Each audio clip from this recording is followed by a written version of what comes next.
Well, good afternoon. I'd like to welcome you to our NDSU Food, Land, and People course.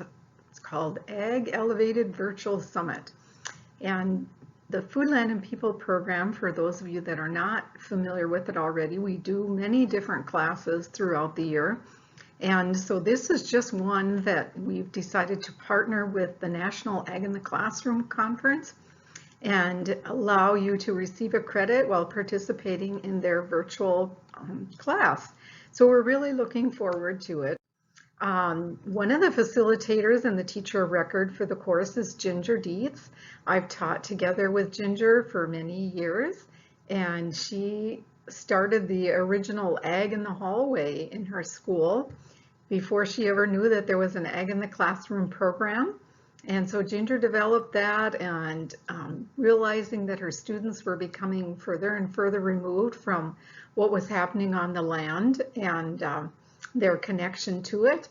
So then she brought in, even in their parking lot, she would have tractors and so on. So developed quite an extensive program at her school, and then learned that there actually was an Ag in the Classroom program, was appointed to the state board for that, and then became a facilitator with Food, Land, and People. She is a former Teacher of the Year for North Dakota. She also is a National Excellency in Teaching recipient, which is a high honor given out by the USDA Ag in the Classroom program. And so you're going to find she's a wealth of knowledge and experience and just always willing to help you have a successful class. So I really appreciate getting to facilitate together with Ginger. And I've communicated with many of you already, but my name is Jill Vigasa, and I took a journey from the farm to the educator. In my real job, I coordinate the education programs that Tom Gibson does. Many of you are familiar with him coming into your schools with his Sam Ting program, or Pete Bog, or Traveling with Lewis and Clark. And so I worked together with Tom to develop those programs, went on to become a board member of the National Food, Land, and People program. And I've lived in various places around the country, and now my husband's job took us to Sidney, Montana. So you'll see that I live in Sidney, but I'm back where I really started out doing work in North Dakota and thoroughly enjoying my opportunities there. The Food, Land, and People program was a nationally developed curriculum, and has been presented as part of the North Dakota Ag in the Classroom program for many years. Oftentimes, when we're doing our workshops, the local farm bureaus will help with scholarships for teachers and so on. But for this course, there's no registration fee. We're getting it complimentary because of sponsorships. So your only charge is the $50 fee to NDSU for your credit. The North Dakota Ag in the Classroom program has many different aspects. They do Ag Mag publications for 3rd through 5th grade. They do farm ag tours. You can sign up for a farm ag tour through NDSU and the Geographic Alliance that's going on in July. They do the Living Ag classrooms around the state, and they also do many mini grants.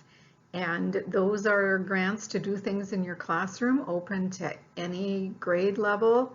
If you haven't looked into that yet, be sure and join or like the Ag in the Classroom Facebook page. You'll see announcements of various opportunities there, or just to visit the North Dakota Ag in the Classroom program website is a good thing to do too. This is a listing of some of the courses that we've had through NDSU.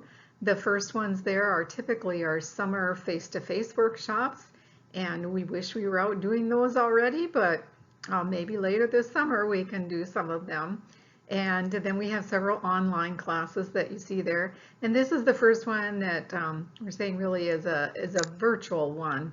And so it's a little different than an online class where you do your independent study. This one you're actually participating through, mainly through Zoom. And so we're glad to have you join us. This is some pictures of some of our summer workshops, and we have a lot of fun. We typically do tours and so on with our workshops. They're also very hands-on, very interactive. We get the teachers involved, and so we hope to see you at one of those sometime. Ginger and I get the opportunity to go to the National Ag in the Classroom conferences, and they are just wonderful. And we offer opportunities for teachers to join us as well. So maybe after you've participated in this virtual one, you will seek out an opportunity to actually attend one. And one of our favorite parts is always doing the tours. They take us out and show us agriculture and some aspects of it wherever the conference is held. This year it was to be in Utah, and we were really looking forward to it. But we are looking forward to this virtual opportunity as well. Why are Ginger and I so passionate about the need to educate others about food, land, and people? And I said, really, this is not an ag program. Food, Land, and People is showing how we all connect to food, and whether it's through the people, the culture, the land. We need to use the land to produce food to feed people. And so agriculture isn't just production agriculture, it's a whole food chain that goes from farm to fork. But when we look at the farm aspect, we realize that less than 2% of our population is on the farm anymore. And this is how it's progressed through the centuries down to where we get to the 21st century, where we're not sure where agriculture is taking us. And I say that never before has the responsibility to feed the world been in the hands of so few people. So when you think of that, less than 2%, and never have so few people understood the great responsibility that these less than 2% of the population have at the start of the food chain. And so Ginger and I have been very passionate about trying to help provide resources that while students are learning math, science, English, social studies, and so on, they are learning about the world around them. But none of us would have imagined what has happened the last few months with the pandemic, and how it has really brought to the forefront the critical need for steps at each point in the food chain to be able to feed people. And I looked up even the Department of Homeland Security, and during some of those first days of shelter-in-place orders, many places, and so on, the Department of Homeland Security came out with, if you work in a critical infrastructure industry as defined by the Department of Homeland Security, such as healthcare services and pharmaceutical and food supply, you have a special responsibility to maintain your normal work schedule. And so at each step along the way, from the farm all the way to your home, to the fork, everything had to work together. And we know that there were many challenges. And we're thankful that at each step of the way that there were adjustments made and we were able to be fed. But there's still many challenges. And I would share with you, but those of you who are listening to the recording, I'm not able to show the embedded YouTube video, but I will share that link with you. And it's a look by Forbes that about some of the challenges. It's done on May 20th, so it's fairly recent. And they look at some of the challenges that we faced in that food chain with a focus on the human labor side of it. And it really opened up a whole broad discussion about really the challenges and how many of the foods that we eat went to the restaurant industry and to schools and universities and even to the cruise industry and so on, and how foods were packaged with that in mind. And all of a sudden we were all going to the grocery store, and in some things we were buying small quantities, and other things people were buying large quantities, and it created just a whole list of challenges, again, that we had to face to get that food to the people. And for Ginger and I, who've been involved in Foodland and People for many years, we keep hearing about humanity's biggest challenge when we go to our meetings and conferences. And that's because of the growing population. They realize that by the year 2050, we will have needed to increase our food production by 70%. And of course, in order to do this, we have to be able to do it in a way that is conservation wise on our farms and ranches, and understanding that even our water and our land resources are depleting as the human population is increasing. And beyond that, of course, in order to build those sustainable systems, we are needing the very best minds in the science, technology, and engineering world. And so therefore STEM becomes very important. Another statistic that we look at is over the next 5 years, they predict that the agriculture workforce will have a shortage of many as 100,000 jobs in food and agriculture. So it's a great opportunity and a great need for students. And of course, the other thing we understand now is that many of the students who are looking at going into careers related to food and agriculture, they have had no natural connection to production agriculture. In some of the universities, they're having to start with the very, very basics of the farmer planting the seed in the ground and so on, because the students do not have a natural understanding of that. So we are very dedicated to helping you find resources and to expand your classroom experience for your students. And so from here on now, Ginger is going to share some of those resources with you, and then we will close with some of the requirements for this class. So again, when you get a chance, I'll share the link for the video that I showed in here, and hopefully you'll get a chance to watch that as well. And I was telling her that, you know, with Journey 2050, we've been very concerned with feeding our growing population. And this pandemic has just really brought full force into some of the topics and the things that we have been discussing in past workshops. I was telling Jill that it's so interesting because I went to Hornbacher just the other day and was getting supplies for my family, and I was making a recipe with a couple different soups, and I went to the soup aisle, and my gosh, it was just practically empty.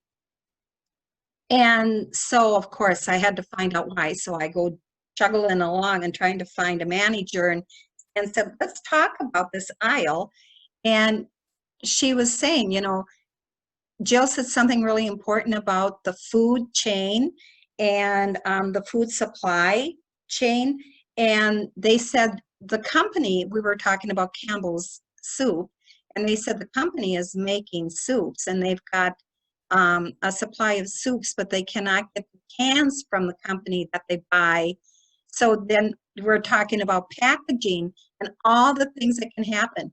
So we're not having many of the Campbell's soup flavors that we love, not because they're not able to produce the soup. They've got the raw products and everything for the soup, but now they cannot get the cans that they use to put their soup in. And so you can just see so many breakdowns with the labor force and being able to get goods and services. So I thought, this is just really bringing forth very, very quickly a lot of those concepts and topics that we've been talking about with Journey 2050.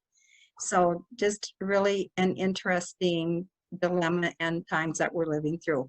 Jill, did I cut you off? I just thought that our conversation yesterday with the food supply chain just as really an important one. So, okay.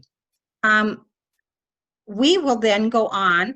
I'm going to share my screen, and the first thing I want to make sure that I cover is, have all of you registered for the 6 workshops that you want to be starting tomorrow and Thursday?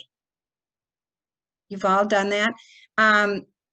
Good, good, because you have to, for each one, you know, Jill has been sending out a lot of information for you, and we all do have to be registered for each workshop.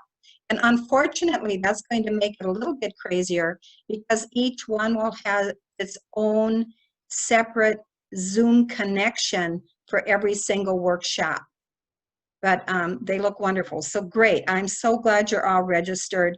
And we'll be getting that information for each one of the workshops that you're going to be participating in. So with that, I just wanted to talk. I'm going to share my screen. Okay. And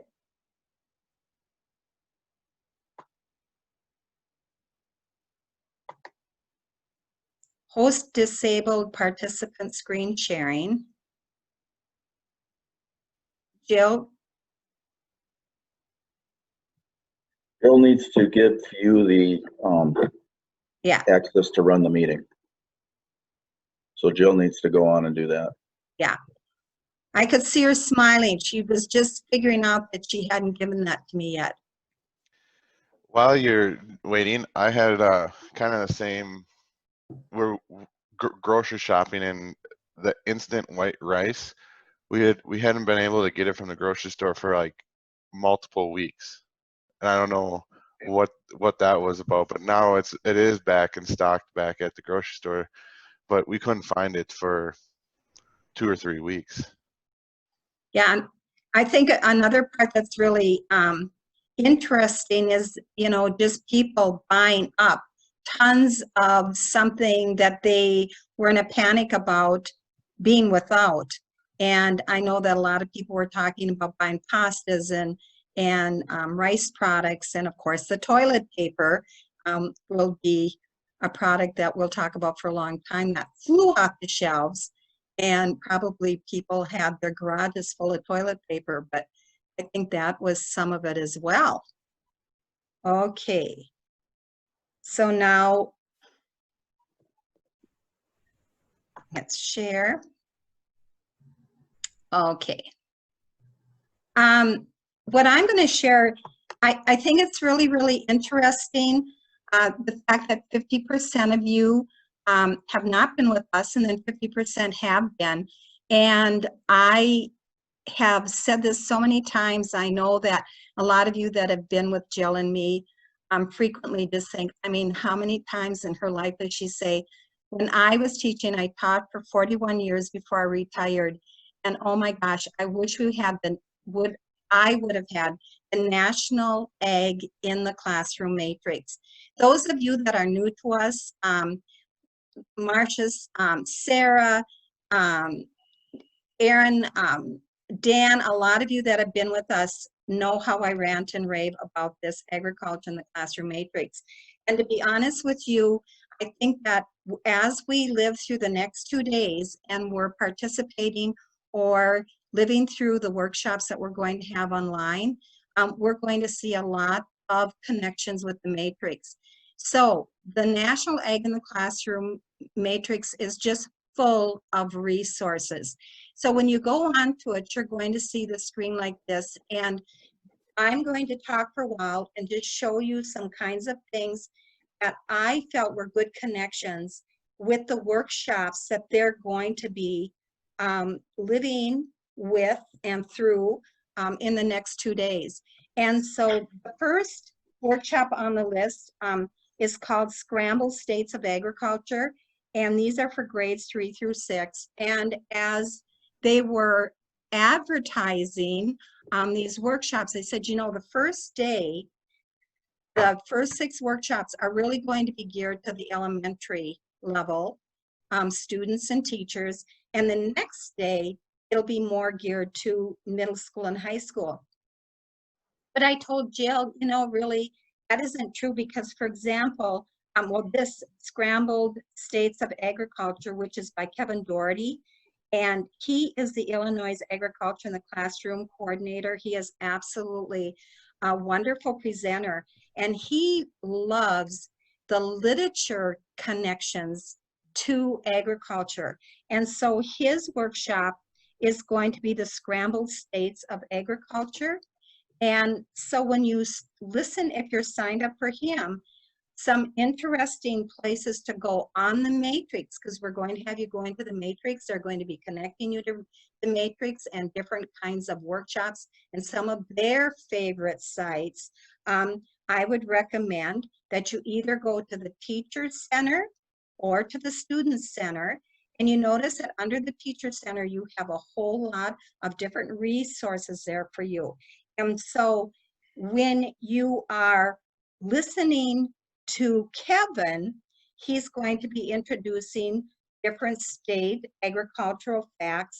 And there is this site on the matrix. And of course, we would want to download some facts about North Dakota. So we go to North Dakota and click on North Dakota. And there's just some really interesting facts. And actually the same site is not only under teacher resources, but it's under student resources too. So you're going to find a lot of times as you're navigating your way through the matrix, that there's going to be different kinds of pathways that get you to different kinds of information on the matrix, because you can just find so many great connections. But I thought this is just very simple, but very interesting. It talks about our climate and soil, that North Dakota, our state soil is the Williams soil, and what our motto is, to the strength from the soil, appears on our state coat of arms and our governor's flag. And then, of course, when we were doing our 4th grade social studies, we'd always talk about our great state of North Dakota, just like all the other states do, and make sure that their citizens and their children know about their own particular state. So we all want to know, what is the population, when were we founded, what is our state bird, our state tree and state flower. And by the way, as we talk about different kinds of state connections, you met Carrie as she introduced herself, Carrie Ness-Savage-O. I am kind of surprising her that I'm talking about her. But when I was just going to say, they don't have the state insect on I know. there. And Carrie, I knew you were going to comment about that right away, because we really The ladybug, by the way, it's the ladybug. That's right. Carrie was doing a really fun lesson about investigating insects with her students, and she shared with her fellow teachers that we do have a state insect, and she just told you what it is. It is the ladybug. But there's a really interesting story with that she shared with the teachers. And that is that we didn't have a state insect in 2011. There were 42 states that did. And there was actually a group of 2nd graders in Kenmore Elementary that were doing a study of insects, and their teacher, Mrs. McNally, actually started the legislation that they encouraged our legislators to go through to designate the ladybug as our state insect. And these 2nd graders actually went and testified before the House and the Senate on political subdivision committee. And we now do have, and you're absolutely right, we've got to talk to the national about getting that in there, Carrie. We actually, because of the efforts of these 2nd graders, we do have a state insect as of 2011. Isn't that interesting? But so that was a great story that Carrie was able to share with teachers at our last workshop. Another really interesting thing is to look at the different states and what are our #1 crops. And most of us are familiar with the fact that we are #1 in some really important food items or raw materials, and hard red spring wheat. We produce about 50% of the nation's supply of that. Durum, that great pasta that we love. A lot of times when you're enjoying your pasta dishes, you can pretty much be assured that we've got our own North Dakota durum within that product. Honey, we always talk about that we're #1 in the production of honey. So this is just a really, really good place for some really general information that I think would go along really nicely with Kevin's presentation. So anyway, then we go back. Oops. I got, here we go.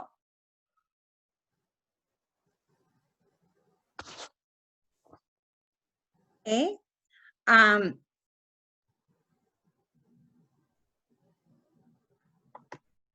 Somehow I goofed that up. Okay, there we go. And so one of the things that I really want you to do when you're looking at this, and we're going to be asking you for some kinds of connections with the matrix after you have done some journaling activities with each of the workshops. Now, as you can see, we've got some scrolling across on this site, and Kevin not only will be talking about what each of the states produces, but as I shared with you, he is very, very much involved in the agriculture connections within literature too, and we know the value of good books, and so this is one that's actually been showcased on the Matrix for quite a while, and it's right this very minute. And so when you go onto the Matrix, you're going to see many companion resources. You're going to find books and multimedia material and all different kinds of resources to help. Did I hear someone? Yeah, do you want to maximize your screen? Oh, Click that little box up on the top there. yeah. Yeah. There we go. Sorry about that. Thank you. I wasn't even paying attention. I told you that once I get to talking, I just concentrated on the things I want to share with you. So thank you, Jill. This is a book that's really fun that would go along great too with what I think Kevin's going to be sharing with you tomorrow. Right this very minute is a Table to Farm book about food and farming.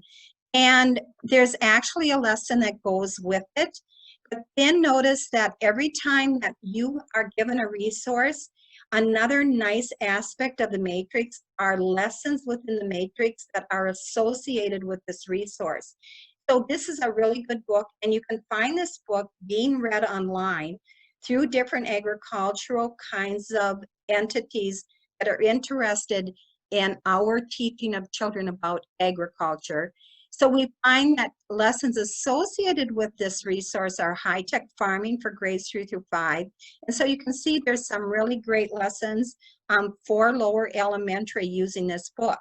But there's also a lesson called Right This Very Minute that uses the book. And there's some really excellent kinds of materials. And one of the things that the Matrix also will do is when it brings up a lesson on a certain topic that you want to teach, there's really great kinds of activities, but the materials that you need, and also worksheets will be right at your fingertips, all different kinds of activities and worksheets and all of that type of thing to go with it. But again, this is a nice lesson that talks about just what Jill and I first started about, that food supply chain. It's talking about the commodity chain. It gives the definition, the vocabulary, and it lets people know that that's a set of activities involved in the creation of a good or service. A lot of times when we ask our students, what is agriculture?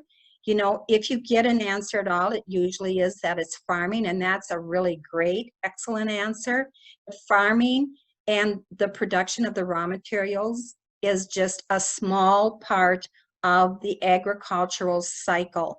So as we talked earlier, if any of those parts of that chain or that food supply chain breaks down, we are still not going to probably have a product that has gone from the field to the table. But another nice thing that I like about this lesson is that just looking at the map and what kinds of things are produced and facts about each state, it talks about some really interesting, did you know, ag facts that are provided for every single lesson. For example, if you're using this book in this lesson, it lets you know that one United States farm produces food for about 165 people each year, that women make up 30% of the total number of farm operators. There's a nice connection with cattle and calves and corn and dairy products, and actually cattle and calves, that would be a nice connection with one of the other workshops that is going to be provided, which is the second workshop called Cattle, Pigs, and Turkeys, Oh My, by Sue Knott, who is the Minnesota Egg in the Classroom coordinator. But anyway, every lesson is set up with these major important components. And one of the things many of you know that I just love to go on to each of these lessons and always delve into the background agricultural connections. And so I kind of like the way this book is set up too, because to me, it is just perfect for a writing activity, the activity for each state that says, right this very minute, we have the very beginning now of the summer in North Dakota. What's happening on our farms this very minute? What are our farmers doing this very minute at the beginning of our summer months? What kinds of foods are we eating right now? Where are they coming from?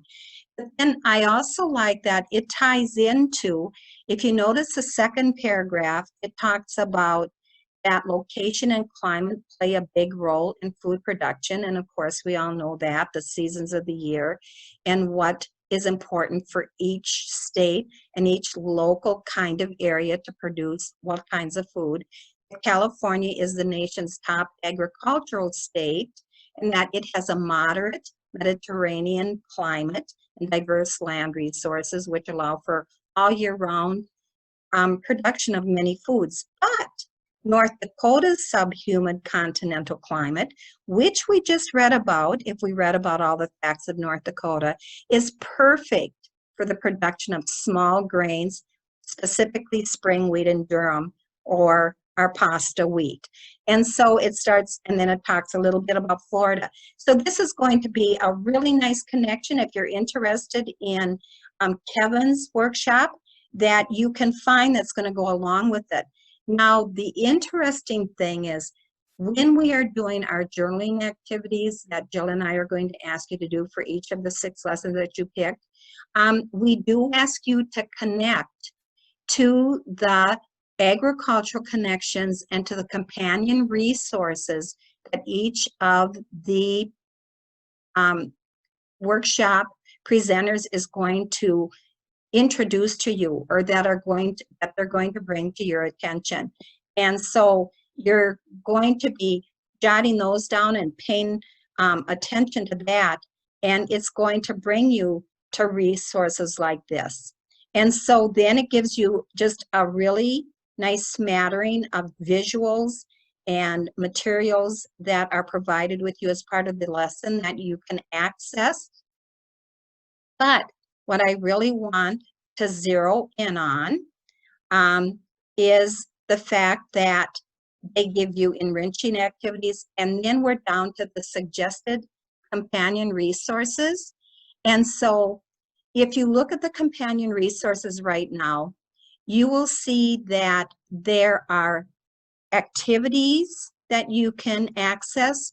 There are books that you can access. There's multimedia material. And if you look at the very last companion resource, it says State Agricultural Facts. That will bring you right back again to that site that I just shared with you.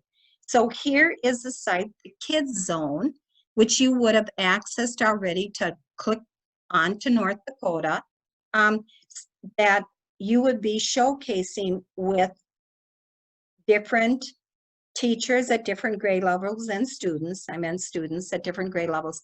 And then again, so I mean, we're going round robin. You're going to see that many of these resources are accessed in many ways and are connected to really, really great different kinds of materials at your fingertips. So you can get into a theme and just find so many great things. And of course, with the State Agricultural Facts, it brings us back to the lessons associated with this resource. And I don't know if many of you have ever read the book Esperanza Rising, and I think I've said that right. That is an absolutely wonderful book about the different people, the immigrant population and what they've done in our country, a very interesting book. Growing a Nation is a fantastic series of a chronological review of the history of agricultural in our great country, and is just really worth a look for everyone. And then here again, we have the lesson right this very minute. So you're kind of backtracking and going around, but it's utilizing many of these resources in very interesting ways and connecting, so that you're going to sometimes bring these resources back to your students again to use again. So going back then to the home, there's an interesting feature for our matrix, and that's that you will notice that in the curriculum matrix, there's June featured resources, and I'm not going to go through these, but tomorrow, on Thursday, there's going to be a session that maybe some of you have signed up for, and it talks about climate change, carbon footprints, and bananas in our breadbasket. And if that's one that you have signed up for, it's going to be worth your time to look at the carbon cycle and climate smart agriculture. And so these different featured resources, even as you're looking over them, you'll be able to see we'll be connected in some way with some of course, the workshops that we're going to be living through in the next 2 days.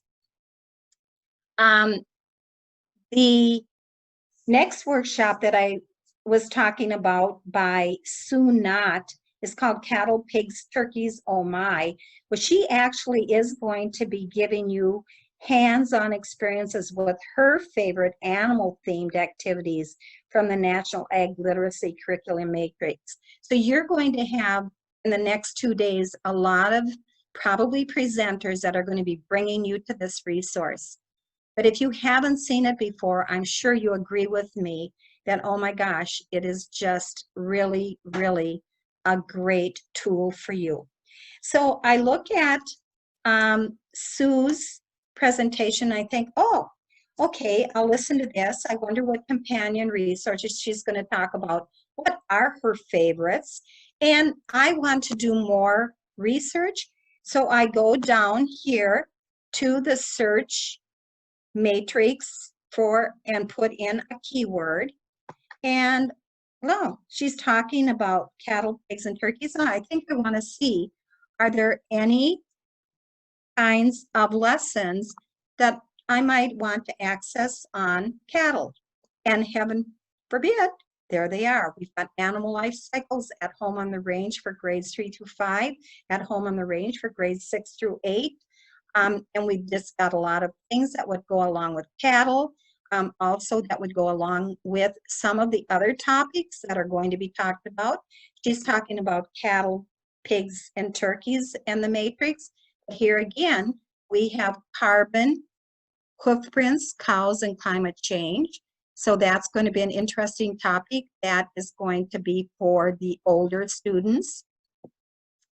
And all different kinds of food and meat and cattle kinds of information that you might want to share with your students in the form of these lessons.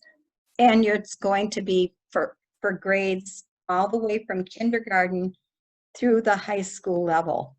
And then again, companion resources are going to be there. And that is going to be something that you can access books, you can access websites. The Girl Who Thought in Pictures, most of us have heard of Dr. Temple Grandin. 2 years ago or 3 years ago, she was our keynote speaker. We were just totally amazed by her story and the fact that she has made such a big, huge difference, even with what we would have considered limitations in the way she processes information here. It is a great gift, and she has been a gift to the agricultural world.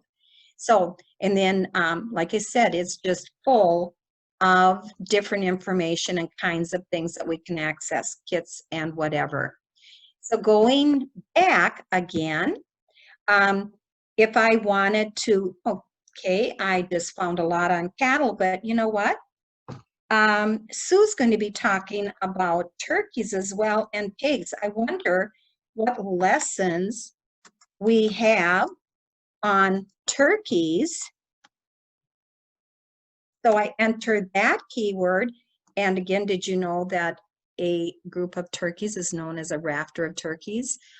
So that keyword search is absolutely amazing. You can put any topic in there on a subject area that you're teaching in your classroom, and you can access lessons that are going to be around that topic. So the keywords that will bring you to different resources, you're going to find absolutely invaluable. Going back to home again. So don't forget that this search matrix keyword abilities that you have is going to bring you to lesson after lesson after lesson.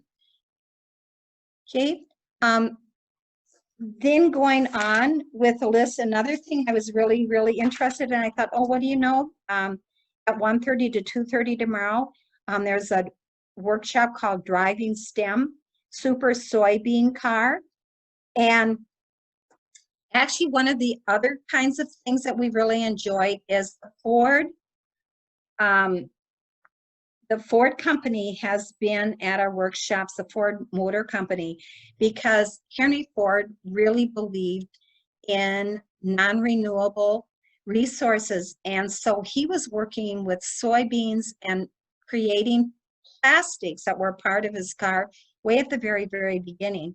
And one of his really cool scientists that he worked a lot with was George Washington Carver.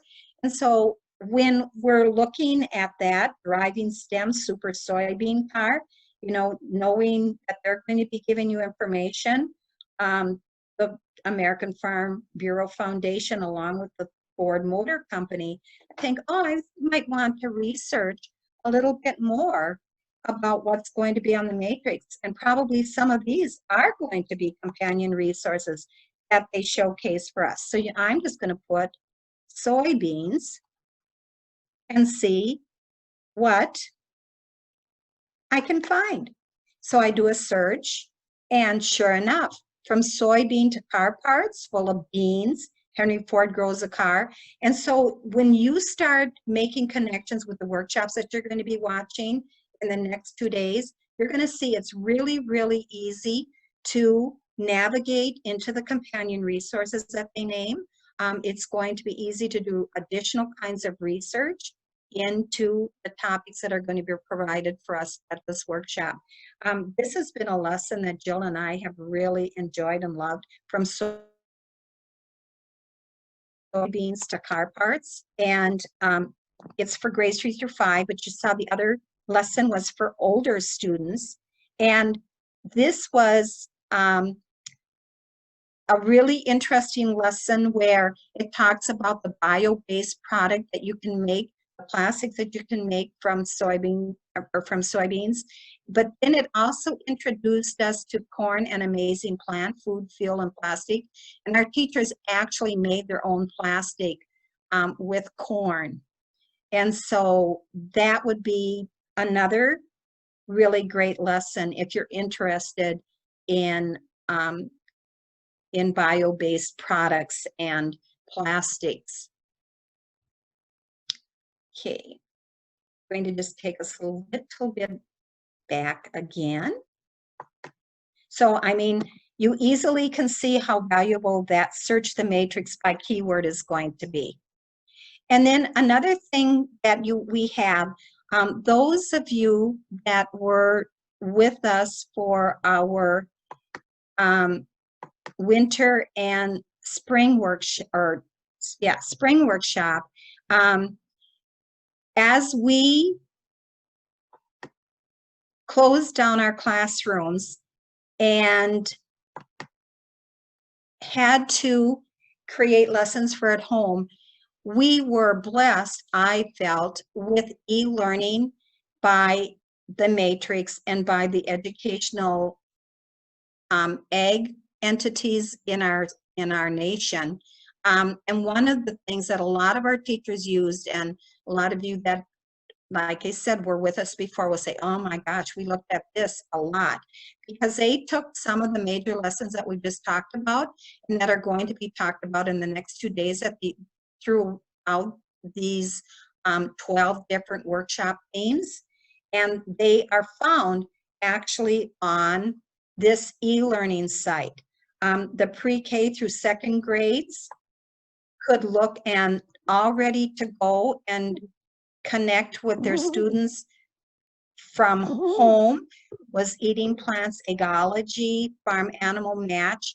And so these are ready to go. They were purposely taken from the Matrix and developed into lessons that could be easily used by the various grade levels. And the teachers said that they really, really did enjoy these, and we saw a lot of evidence from that. The 3rd through 5th grade, desktop greenhouses, dirt shake, so connecting with different kinds of plant and different kinds of crops was something that was automatically turned into an e-learning lesson. And Source Search happens to be a lesson that is written for all the way through kindergarten through 12th grade. Who Grew My Soup is a wonderful book that was written by one of the CEOs of the Campbell's Soup Company. And so this is another really good source that's found at the Matrix. Tomorrow, the lessons are said to be geared to mainly lower elementary, beginning of junior high. But I think that as we looked at the grade levels, that maybe isn't really the complete picture. For example, they're going to talk about hydroponics in the classrooms, inexpensive projects to be used, and you probably just saw that desktop hydroponics or lesson that I introduced to you in the 3rd, 5th grade was there. So that would be a great site. So what I wanted to showcase here, they took Journey 2050 used to be a series of 6 lessons, but now they've created another lesson that goes with it, and they explore agricultural sustainability to answer the questions, how will we sustainably feed nearly 10 billion people by the year 2050? We used that just not too long ago to address the fact that we saw some real significant kinds of connections that we've talked about with this lesson already because of what we've had to live through with the pandemic. So the next, on Thursday, there's actually going to be an update of the of this lesson that is going to be Journey 2050 at 1:30 to 2:30. It's going to be engaging students in world food sustainability. And so there's going to be some new updated kinds of connections for grades 7 through 12 with this lesson. This lesson has been a very popular lesson with teachers from 6th grade all the way up through high school. And it is a journey of lessons that we've actually used just for connecting with one whole class. We've done a whole class on this Journey 2050. So that's going to be a worth, even if you didn't sign up for that workshop, it'll be a great site for just your own knowledge to zero in on. And then I've already talked about climate change, carbon hoof prints, that there's a lot of lessons that you're going to be tying in and seeing that will be related to that. And then Another thing that's going to be provided the second day is I have a plan developing project-based learning plans for the agricultural literacy. So I want to take you from this e-learning site and again show you the Journey 2050. And if you're interested in genetics, there's a great lesson that's all set up for e-learning. Source search there again, that's for all the grade levels. It's written in 4 different lesson forms to meet all the way from kindergarten through 12th grade. But going back again to the home page, okay, and going to the scrolling of what goes across again.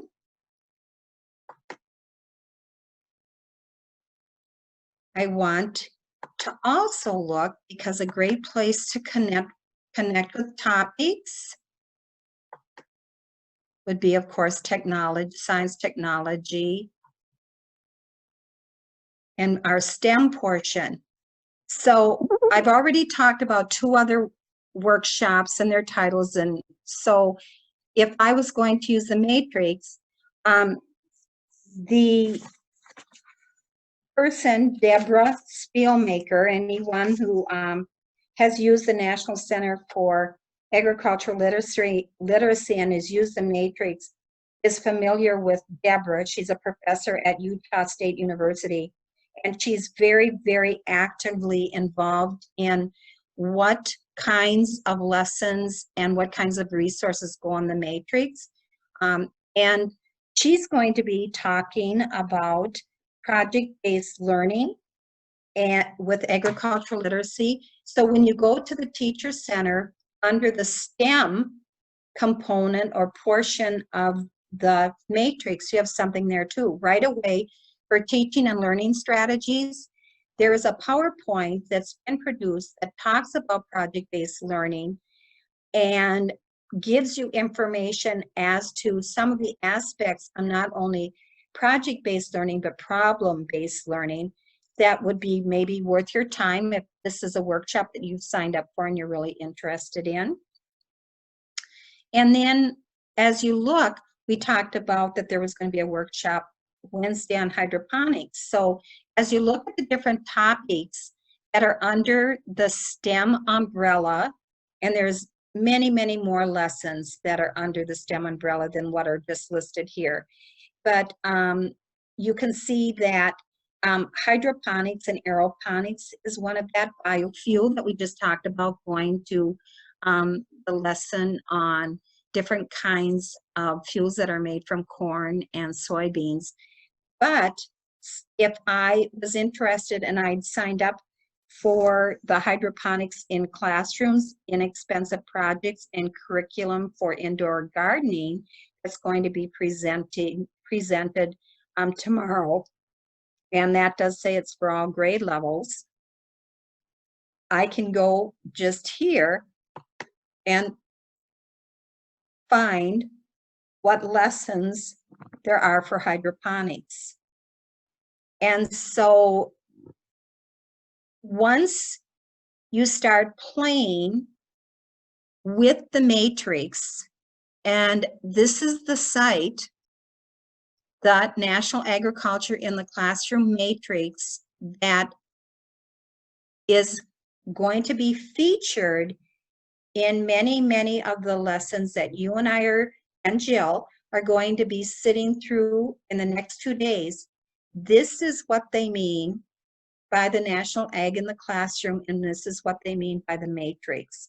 The matrix is an absolutely wonderful literacy tool to take and research curriculum topics that you already teach, standards and benchmarks that you are responsible for in your classroom, and to find lesson plans in all of these areas.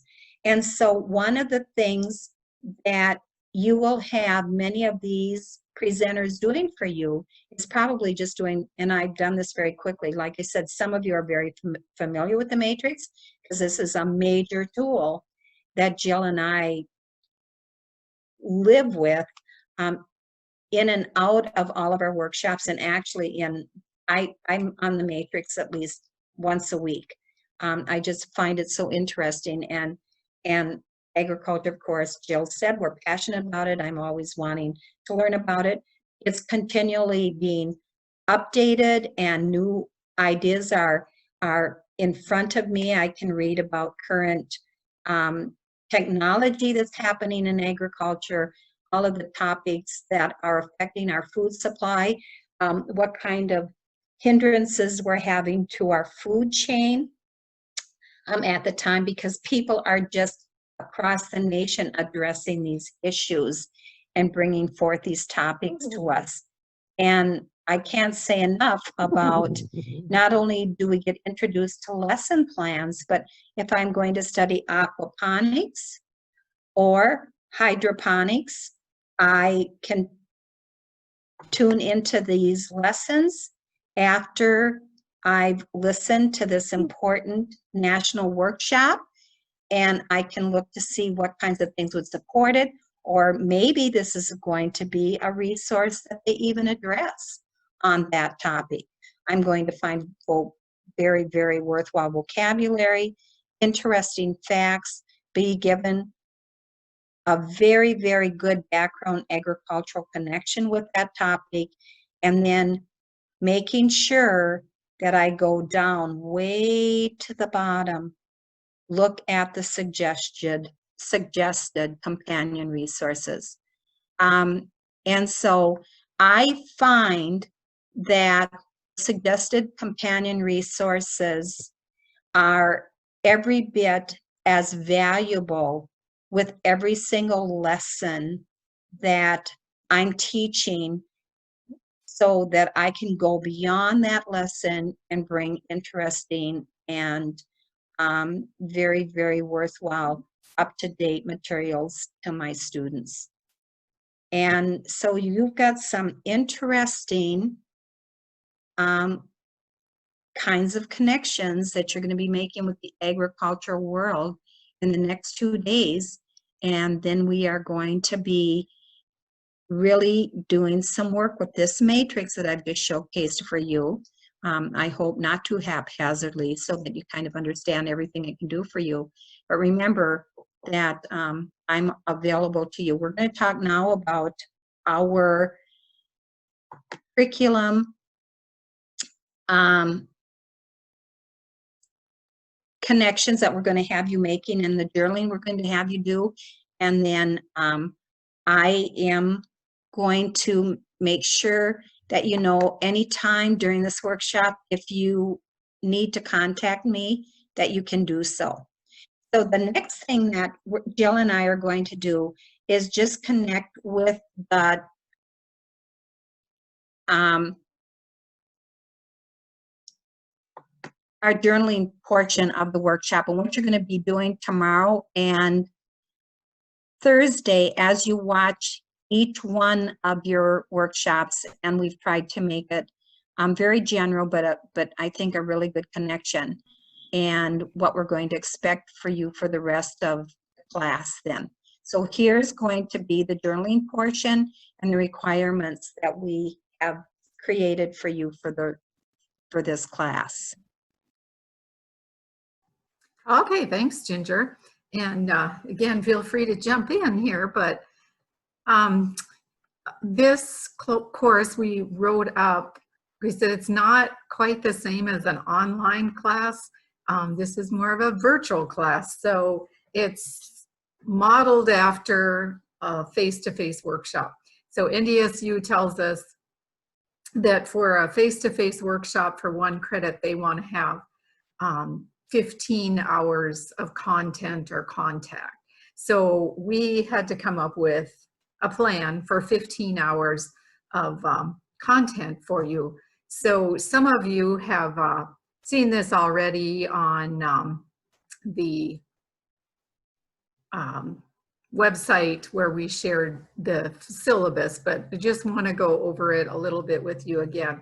So in order to get your 15 hours right now, you're doing the first introductory session 1 to 3. And then tomorrow and the next day are going to be a couple long days, but just imagine that you're sitting in the classroom with us instead of virtually, but there will be 12 sessions offered over the next 2 days. And of those 12 sessions, we're asking that you choose 6 of them to participate in. And when it first was, they put out the agenda and so on, they were telling us it's elementary one day, middle high school the next day. But as we looked at it, we could see that there were a lot of things that were kind of across the curriculum, grade level wise. So we're just leaving it up to you to decide what you want to participate in as far as those sessions. So we figure that you participate in 6 of them, that's 6 hours. And then in between, there's that half-hour time. And we planned then with NDSU, we said the teachers will be doing some journaling during that time, some reflection on what you just participated in. And so that will add up to be 9 hours. Then following your 2 days of participating, we have a little curriculum connections, and the thought that you will take your presentations that you listen to and kind of do either a summary or a highlight, and that's going to be 2 hours, and then we'll do a closing Zoom. And most likely with this closing Zoom, we're kind of thinking that we may have to do 2 days of the closing Zoom in order to accommodate everyone. And so that will probably be somewhere about July 9th, and then a second option following that. And we probably will set it up so that the elementary level will be encouraged to attend one of the sessions and the rest of you the other session, but keeping in mind if you have a conflict, one or the other you're required to attend. And so the connections that we're going to have you make, I will share this with all of you in an email, but Ginger and I have come up with just kind of a little guideline for you. And obviously, most of you will be jotting down notes as you're listening to the presentations, but then as part of that half-hour reflective time, this is a guideline that you will use for each of those 6 sessions then. So, of course, share your title of what you attended and who the presenters were, and then what were some of the main concepts that you learned in that workshop, and what were some of the resources that were provided or shared, and how might you be able to utilize them in your classroom with your students.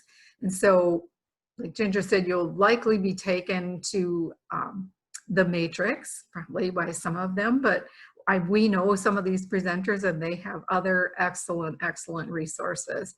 And so we're looking forward to it as well. We always, they're developing new things all the time. And so this is the section then where we'll ask you to share some of that and go and visit it, look at what they offer.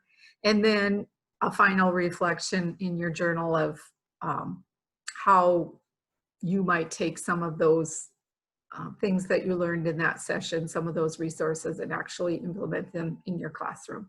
So keeping in mind that with each of those sessions, there's going to be about a half an hour of your time then to develop that. And then we're going to ask you to do a PowerPoint or other visual. So for the closing Zoom, you are going to be part of the presentations for that. And Ginger and I were talking about this, and we said, for some of you, maybe there will be one of those sessions that you just say, that was awesome. I just want to take that and run with it. And so then when you come to doing your PowerPoint of sharing with everybody else, like maybe there was only half of the rest of you that listened to it, you're going to tell them, this was great. This is what I learned. This is what they shared. And that's what you're going to do your PowerPoint or however you want to share it. but for some others, you may be like, oh my goodness, there were so many things. And so then I said to Ginger, well, maybe that person wants to do like a top 10 and say, of the 6 sessions I attended, these are the top 10 things that were just really helpful to me, eye-opening for me, whatever they may be. We're giving you a pretty broad latitude on what you want to share, but 5 to 10 minutes, 10 minutes max, because we do have a fairly large class. And we really look forward to that part of it. And I know that those of you that have participated before too, it is a really fun part to learn what others glean from it and share in that with them. And then just as the connections part, we're asking you to go back and visit that National Ag in the Classroom site that Ginger was showing you, and go to the matrix there and spend some time exploring some of the lesson plans. And we're just asking you to, maybe you're going to put in a search word of something that you do in your classroom, and looking for a way to enhance it, some additional hands-on things. Here too, we're giving you a broad latitude of what you may want to do with going back to that matrix. But then just share the names of a couple of those lessons and a brief summary of how you might utilize it in your classroom. So for that part, 2 lessons. We don't have the whole involved curriculum connections or curriculum writing part there, just summarizing 2 lessons. And then you're going to save your file. Like I said, you're going to have 6 of those journals. You're going to have your 2 lessons that you summarize and share those with Ginger by July 8th. And then have your PowerPoint ready. And we will try and set up a time. It seems like for most of us, we're fairly flexible this time of the year. Maybe we want to try a morning session so that you don't use up your nice part of the day for our closing. But I said we'll probably do 2 sessions for that closing one. I'm hoping, I have not seen my email yet with the links for us for the next 2 days, but I know they have most all of your names. They said they had 23. So that is pretty much everybody. And hopefully we'll be getting our email with those links where you can join on tomorrow. And hopefully technology will be good to you. And then notice that we asked you to go into the matrix, and basically that's what I did. That my part of and you poor people that have been with us a lot, you know how I love that matrix. And so the connections that you make with that, it might be 2 lessons that come directly from the presenters of whatever particular workshop that you watched tomorrow and Thursday. And then at the bottom, notice you just send it right to me. My email address is right at the bottom of the form, and I'll get that. And that really helps Jill and myself to prepare, because we'll know what workshops you signed up for, what was really interesting for you.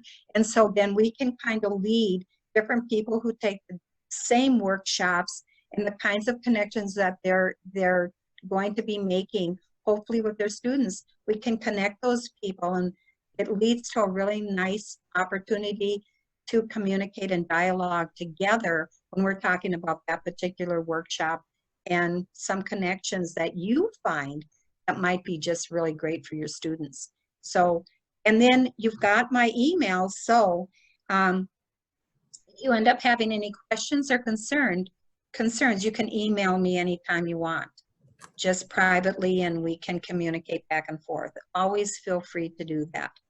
Okay, so don't get concerned about something and not feel that you can just reach out to me anytime, and I'll try to get back to you as fast as I can. So. And I know some of you too are doing summer school in the summer, and so if we did a morning session we would also do an afternoon. So like I said, we're going to offer 2, so hopefully something will work. And knowing that Ginger has to get the grades in shortly after that July 9th time, so it has to be, you know, give or take a few days. We won't do it on the weekend, but we'll try to, because we could do morning and evening if people prefer that, or Yeah, we- let us know what you prefer. we're flexible. But if Yeah. you already know that you have a time that absolutely will not work for you, shoot it off to me in an email or something, and we'll do our best to And try then what, around everybody's schedule. one other thing came up just in the last several days with Jill and I preparing for this. Someone said, oh, you do give letter grades. We do give letter grades. We've given letter grades for several years now. North Dakota State University doesn't do the pass, fail, or any kind of other grading system. They want letter grades, and that works best for everyone anyway, because if you're making a lane change or going for recertification, they want those letter grades. So always know that if you take a class from Jill and myself, you're going to get a letter grade. I think most of you know that, but just so that everyone is aware. Do you have other questions for us? I have a question. I didn't sign up. I missed the cutoff date for the NDSU link. I had them extended, so it should be extended now. It doesn't, when I click on that link that you sent, it says that it's been removed. Ah! I saw that it was extended for yesterday, to yesterday or something, the 22nd, I think. And then you had this on the 23rd, so I was thinking, how can we have this meeting before doing that? No, it was supposed to be to the 26th, and I wrote them especially, and they changed it. And then I did get kind of a strange email back from this Barb saying something about it already is that date. And I was like, well, I think because they changed it. But anyway, I will double check that, because I told them that we would have teachers who were paying and registering for their credit after today. So I will get on that and make sure that you can get registered without that $25 fee. So you'll send another link just to our emails again? Yeah, or yeah, hopefully it's not a new link for NDSU. Hopefully they just make it active again. But I'm surprised that they switched that back. Oh, yikes! Maybe Jill has power. She'll get it fixed, Erin. because yeah, it doesn't even say it's not even found. So for Pete's sake, that's not. Have they sent out the access to the Zoom rooms for tomorrow? Because I have not gotten anything. Yes, I have not gotten mine either, and I'm getting kind of anxious. So Yeah, and actually, Jill and I are signed up for all 12. So we need to have our Zoom connections. But I looked right before we came on, so I've been looking for the last 2 days, every hour, I think, to see if the links have come, and I don't have mine yet either. yes, and like I said, I know they're on it because they contacted me yesterday saying they were thrilled to see so many from North Dakota. I'm like, well, we're making it a class, so yeah. This is Dan. I have one question. On the breakout sessions, it says a time for each one. Is it Eastern time? Oh, yes.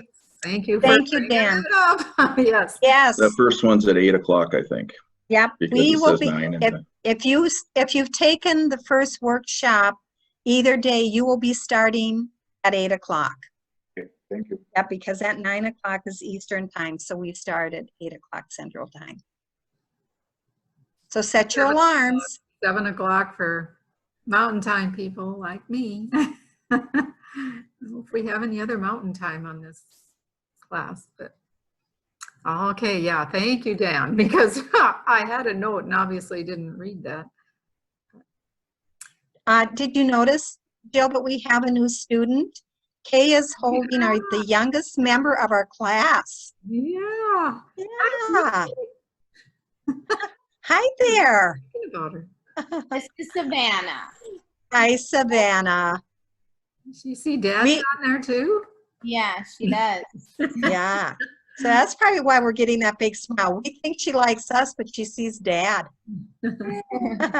Very cute.